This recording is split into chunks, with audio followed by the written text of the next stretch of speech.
तुकाराम मुंढे आणि एफडीएच्या कारवायांचा धडाका थांबतच नाहीये. नवनव्या कारवाया समोर येत आहेत. मुंबईत नुकत्याच झालेल्या एका कारवाईनं अजून एक प्रश्न पुन्हा ऐरणीवर आणलाय.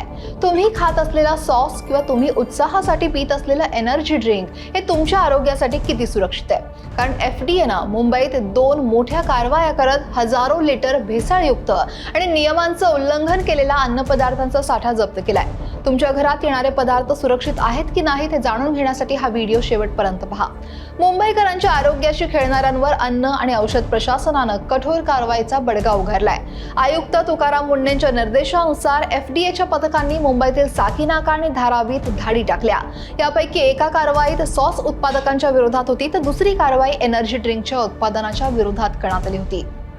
तर सुरुवात करूया साकीनाका इथल्या कारवाईपासून. मुंबईच्या साकीनाका परिसरातील मोहिल विलेज, खेरानी रोड इथला मेरती एंटरप्राइजेस या सॉस उत्पादन करणाऱ्या आस्थापनेवर एफडीएनं मंगळवारी 16 जूनला छापा टाकला आणि या तपासणीत धक्कादायक बाबी समोर आल्या.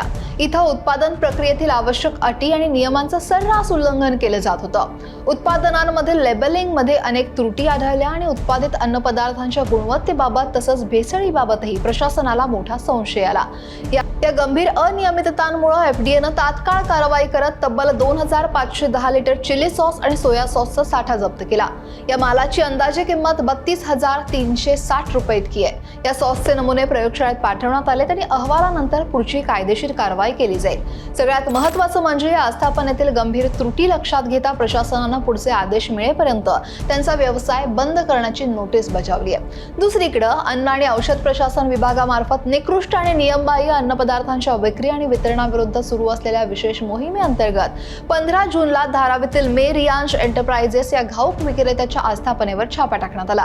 या कारवाईत क्लाउड 9 एनर्जी ड्रिंक क्लासिक 250 मिली या उत्पादनाचा साठा जप्त करण्यात आला.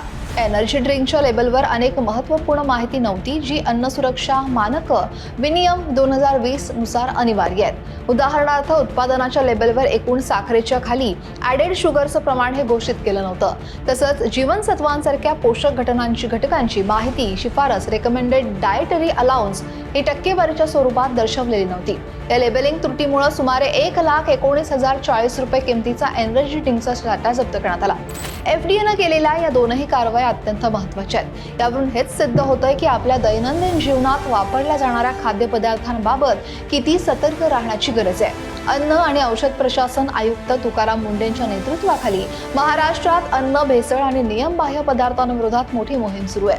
मागच्या काही आठवड्यातच राज्यभरातून करोडो रुपयांचा भेसळयुक्त माल जप्त करण्यात आला, ज्यात गुटखा, भेसळयुक्त दूध, तूप आणि अस्वच्छ स्थितीत बनवलेले खाद्यपदार्थांचा समावेश आहे. विशेषतः एनर्जी ड्रिंक्सच्या अतिवापराबाबत आणि त्याच्यातील कॅफीनच्या प्रमाणावर एफडीए लक्ष ठेवलंय. शाळांच्या जवळ एनर्जी ड्रिंक्सच्या विक्रीवर बंदी घालण्याचाही प्रस्ताव विचाराधीन आहे. या घटना आपल्याला हेच सांगतात की आपण खरेदी करत असलेल्या प्रत्येक खाद्यपदार्थाच्या गुणवत्तेची खात्री करणं किती आवश्यक आहे. कोणताही पॅक केलेला पदार्थ घेताना त्याचं लेबल काळजीपूर्वक वाचा. उत्पादनाची अंतिम तारीख, एक्सपायरी डेट, मॅन्युफॅक्चरिंग डेट, त्यात वापरलेले इन्ग्रेडियंट्स, FSSAI परवाना क्रमांक आणि उत्पादनाची माहिती तपासा. जर तुम्हाला कोणत्याही खाद्यपदार्थांबाबत संशय वाटल्यास अन्न आणि औषध प्रशासनाकडे त्वरित तक्रार करा, कारण तुमच्या आरोग्याची जबाबदारी अंशतः तुमच्याही हातात आहे. या घटनाक्रमाविषयी किंवा या एकूण घटनांविषयी तुम्हाला काय वाटतं? एफडीएच्या कारवाईवर तुमचं मत काय आहे? कमेंट नक्की करा आणि लोकमत सबस्क्राईब करायला विसरू नका.